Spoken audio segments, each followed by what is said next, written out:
Good morning, good afternoon, or good evening from wherever you're watching or listening. My name is Caleb Glick. I'm a lawyer here in the great state of Texas with the Calhoun School of Law to bring you a lot of information plenty of bad folks would rather you not have. Today we're going to be providing another installation into our Federalist Papers series going on number 66. So if you haven't gone back and watched 1 through 65, I would highly encourage you to do so, even though they're on the longer side. They're about 20 minutes each. The reason they're so important is because one of the frequent criticisms from the late and great Justice Antonin Scalia about modern legal education is that law schools really don't teach primary sources, influential documents, such as the Federalist Papers. And while they're only supplementary, understanding the U.S. Constitution is absolutely necessary in combating or defending against any sort of lawfare attacks against you, your family, or your property. The Federalist Papers can help you have a very supplementary understanding of the U.S. Constitution, very much to your benefit. So let's go ahead and hop over to the Federalist Papers. The version I'm using is provided by the Federalist Papers Project.org, but there are multiple institutions from which you can get a paper and digital copy of the Federalist Papers. Go ahead and get both. While you're out there looking, go ahead and pick up a paper and digital copy of the Anti-Federalist Papers so you can join us in comparing and contrasting the arguments for and against ratifying the U.S. Constitution. Okay, so without further ado, let's get on to number 66, which is titled Objections to the Power of the Senate to Set as a Court for Impeachment, Further Considered, written by Mr. Alexander Hamilton, published in the Independent Journal on Saturday, March 8, 1788. He has this to say. To the people of the state of New York, a review of the principal objections that have appeared against the proposed court for the trial of impeachments will not improbably eradicate the remains of any unfavorable impressions which may still exist in regard to this matter. Great way to start it, Mr. Hamilton. The first of these objections is that the provision in question confounds legislative and judiciary authorities. Wake up. Judiciary authorities in the same body in violation of that important and well-established maxim which requires a separation between the different departments of power. The true meaning of this maxim has been discussed and ascertained in another place and has been shown to be entirely compatible with a partial intermixture of those departments for special purposes, preserving in them the main, distinct, and unconnected.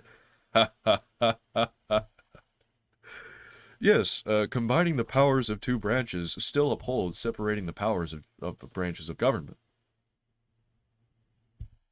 See, it's stuff like that that makes me believe that, I mean, obviously this is just one of many examples, but convinces me that Hamilton knew he was lying, knew he was being deceptive, while Madison was just naive and then Jay was a fool.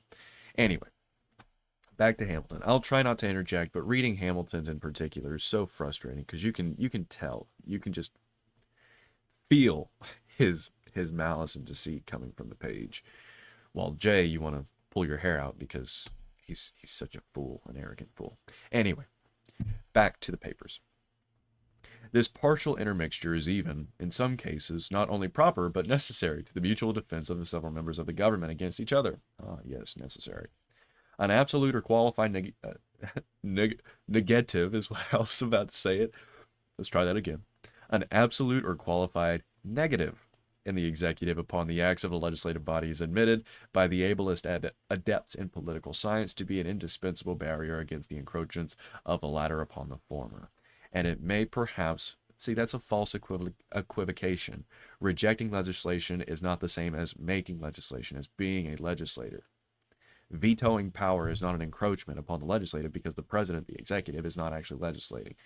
False equivalency, you lying, pejorative, whatever adjective, whatever noun you want to put in there. Okay, let's restart from that paragraph, or that sentence that I mispronounced, negative. An absolute or qualified negative in the executive upon the acts of the legislative body is admitted by the ablest adepts in political science to be an indispensable barrier against the encroachments of the latter upon the former. And it may perhaps with no less reason be contended that the powers relating to impeachments are, as before intimated, an essential check in the hands of that body upon the encroachments of the executive. The division of them between the two branches of a legislature, assigning to one the right of accusing, to the other the right of judging, avoids the inconvenience of making the same persons both accusers and judges, and guards against the danger of persecution from the prevalency. I pronounced it correctly. of a factious spirit in either of those branches.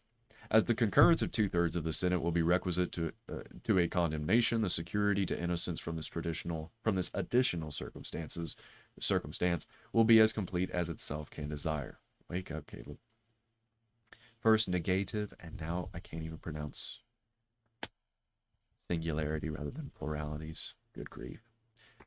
It is curious to observe with what vehemence this part of the plan is assailed on the principle here taken notice of by men who profess to admire, without exception, the Constitution of this state, while that Constitution makes the Senate, together with the Chancellor and judges of the Supreme Court, not only a court of impeachment, but the highest judiciary in the state in all causes, civil and criminal. The proportion in point of numbers of the Chancellor and judges to the senators is so inconsiderable that the judiciary authority of New York, in the last resort, may with truth be said to reside in its Senate. If the plan of the convention be in this respect chargeable with a departure from the celebrated maxim which has been so often mentioned, and seems to be so little understood, how much more culpable must be the Constitution of New York? Not really helping your case there, Mr. Hamilton. New York is not the zenith of Western or liberty-oriented jurisprudence and legislation. A second objection to the Senate as a court of impeachments is that it contributes to an undue accumulation of power in that body, tending to give to the government a countenance too aristocratic. The Senate, it is observed, is to have concurrent authority with the executive in the formation of treaties and in the appointment to offices. If, say, the objectors to these prerogatives is added that of deciding in all cases of impeachment, it will give a decided predominancy to senatorial influence. To an objection so little precise in itself, it is not easy to find a very precise answer. Where is the measure or criterion to which we can appeal for determining what will give the Senate too much, too little, or barely the proper degree of influence? Will it not be more safe as well as more simple to dismiss such vague and uncertain calculations? Whoa! To examine each power by itself and to decide on general principles where it may be deposited with most advantage and least inconvenience. If we take this course, it will lead to a more intelligible, if not to a more certain result. Excuse me. The disposition of the power of making treaties, which is obtained in the plan of the convention, will then, if I mistake not, appear to be fully justified by the considerations stated in a formal number, by others which will occur under the next head of our inquiries. The expediency of the junction of the Senate with the executive and the power of appointing to offices will, I trust, be placed in a light not less satisfactory in the disquisitions under the same head. And I flatter myself the observations in my last paper must have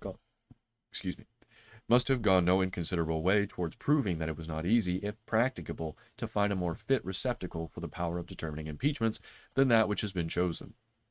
If this be truly the case, the hypothetical dread of the great weight of the Senate ought to be discarded from our reasonings. But this hypothesis, such as it is, has already been refuted in the remarks applied to the duration and office prescribed for the senators. It was by them shown, as well on the credit of historical examples as from the reason of the thing, that the most popular branch of every government, partaking of the republican genius, by being generally the favorite of the people, will be as generally a full match, if not an overmatch, for every other member of the government. But independence of this most active and operative principle, to secure the equilibrium of the National House of Representatives, the plan of the convention has provided in its favor several important counterpoises to the additional authorities to be conferred upon the Senate. The exclusive privilege of originating money bills will belong to the House of Representatives. The same House will possess the sole right of instituting impeachments. Is not this a complete counterbalance to that of determining them? The same House will be the umpire in all elections of the President, which do not unite the suffrages of a majority of the whole number of electors, a case which it cannot be doubted will sometimes, if not frequently, happen. The constant possibility of the thing must be a fruitful source of influence to that body. The more it is contemplated, the more important will appear this ultimate though contingent power of deciding the competitions of the most illustrious citizens of the Union for the first office in it. It would not perhaps be rash to predict that as a mean of influence it will be found to outweigh all the peculiar attributes of the Senate. A third objection to the Senate as a court of impeachments is drawn from the agency they are to have in the appointments to office. It is imagined that they would be too indulgent judges too indulgent judges of the conduct of men in whose official creation they had participated. That's a good objection. The principle of this objection would condemn a practice which is to be seen in all the state governments. Yes, it works at the state level, but not at a broad general level. Get that through your head, Hamilton. In all the state governments, if not in all the governments with which we are acquainted. I mean that of rendering those who hold offices during pleasure dependent on the pleasure of those who appoint them. With equal plausibility might it be alleged in this case that the favoritism of the latter would always be an asylum for the misbehavior of the former. But that practice, in contradiction to this principle, proceeds upon the presumption that the responsibility of those who appoint for the fitness and competency of the persons on whom they bestow their choice, and the interest they will have in the respectable and prosperous administration of affairs, will inspire a sufficient disposition to dismiss from a share in it all such who, by their conduct, shall have proved themselves unworthy of the confidence reposed in them.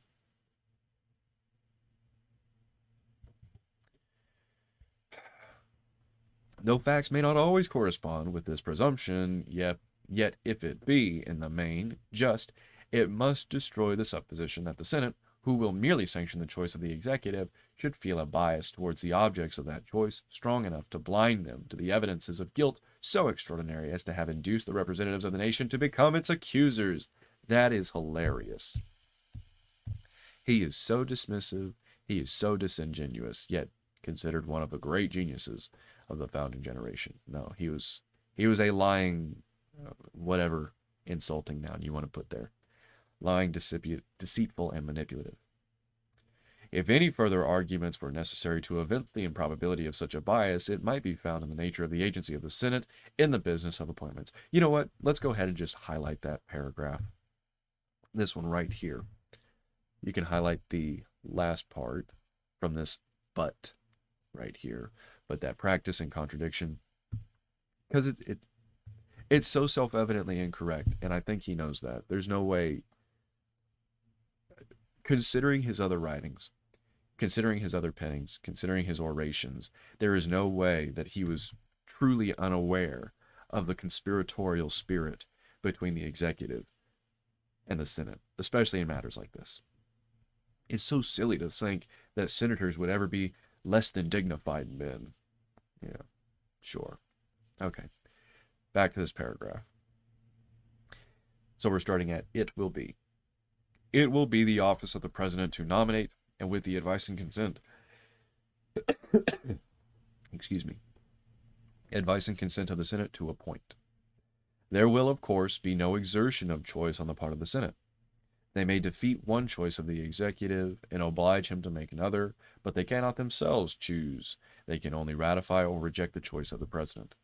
They might even entertain a preference to some other person at the very moment they were assenting to the one proposed, because there might be no positive ground of opposition to him, and they could not be sure, if they withheld their assent, that the subsequent nomination would fall upon their own favorite, or upon any other person in their estimation more meritorious than the one rejected. Thus it could hardly happen that the majority of the Senate would feel any other complacency towards the object of an appointment than such as the appearances of merit might inspire, and the proofs of the want of it destroy. A fourth objection to the Senate in the capacity of a court of impeachment is derived from its union with the executive in the power of making treaties. This, it has been said, would constitute the senators their own judges in every case of a corrupt and perfidious execution of that trust. It's a good objection. After having combined with the executive in betraying the interests of the nation in a ruinous treaty, what prospect, it is asked, would there be of their being made to suffer the punishment they would deserve when they were themselves to decide upon the accusation brought against them for the treachery of which they have been guilty? This objection has been circulated with more earnestness and with greater show of reason than any other which has appeared against this part of the plan, and yet I am deceived if it does not rest upon an erroneous foundation. You see how he does that? Every single time. He calls them an idiot, calls them a fool, calls them, if you're a man of moral dignity and moral fortitude, this is already silly to you. The way he does it, it's just so disingenuous. It's reprehensible, pathetic. The security essentially intended by the Constitution against corruption and treachery in the formation of treaties is to be sought for in the numbers and characters of those who are to make them. The joint agency of the Chief Magistrate of the Union and 2/3 of the members of a body selected by the collective wisdom of the legislatures of the several states is designed to be the pledge for the fidelity of the national councils in this particular. The convention might with propriety have meditated the punishment of the executive for a deviation from the instructions of the Senate or a want of integrity in the conduct of the negotiations committed to him. They might have also had in view the punishment of a few leading individuals in the Senate who should have prostituted their influence in that body as the mercenary instruments of foreign corruption.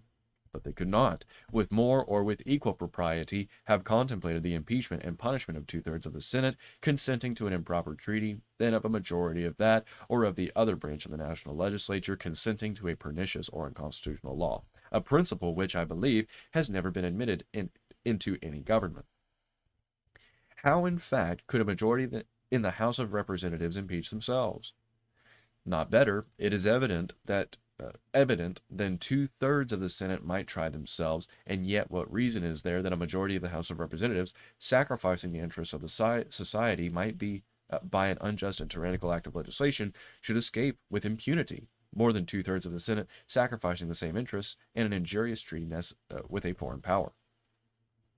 The truth is that in all such cases it is essential to the freedom and to the necessary independence of the deliberations of the body that the members of it should be exempt from punishment for acts done in a collective capacity, and the security to the society must depend on the care which is taken to confide the trust to proper hands, to make it their interest to execute it with fidelity, and to make it as difficult as possible for them to combine in any interest opposite to that of the public good. So far as might concern the misbehavior of the executive in perverting the instructions or contravening the views of the Senate, we need not be apprehensive of the want of a disposition in that body to punish the abuse of their confidence or to vindicate their own authority. We may thus far count upon their pride, if not upon their virtue. And so far, even as might concern the corruption of leading members, by whose arts and influence the majority may have been inveigled,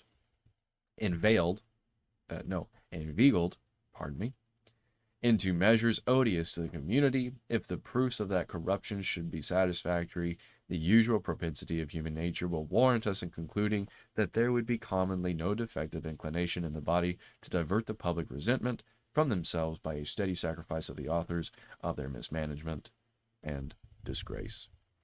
Excellent. So if you have any questions about what Mr. Hamilton was saying there in number 66, or what was said in the preceding papers, or maybe a topic you'd like me to cover in a future lecture, please post them down in the comments, because the entire purpose of the Calhoun School of Law is to provide you with the necessary skills and information to combat any sort of lawfare attacks that will be waged against you, your loved ones, or your hard-earned property. So please, if you have any questions at all, post them down in the comments. Excellent. So my name is Caleb Glick. I'm a lawyer here in the great state of Texas with the Calhoun School of Law to bring you a lot of information that plenty of bad folks would rather you not have. I hope you enjoyed this lecture, and if not, while you're down in the comments, let me know how I can do better so I can best serve that purpose of helping you. I hope you'll have a wonderful day, and not sure what the topic for the next lecture is going to be, but I'll do my best to make it as informative and entertaining as this one, if not more so. Regardless of the topic of the lecture, the next lecture, until I see y'all then, I bid you all farewell.